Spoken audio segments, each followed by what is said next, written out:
សំឡេងលើ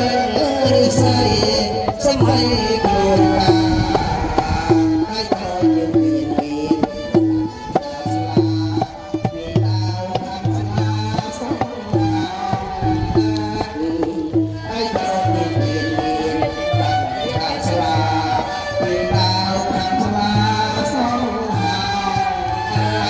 ហើយហោគុំដល់តបខ្វាយខ្វាំបាំងឆាប់ស្វាមីរឹកត្រៃអងណាហើយហោគុំដល់តបខ្វាយខ្វាំបាំងឆាប់ស្វាមីរឹកត្រៃអងណាមានស្ដាប់មានជ្រេងយកសេចក្ដីមានត្រកាពេលព្រឹកត្រហៀចាប់ដល់ពេលចាប់ใจព្រៀងសំដាព្រៀងទុំមកដល់តាបាទព្រឹកព្រៀងស្វាមព្រះសូលកា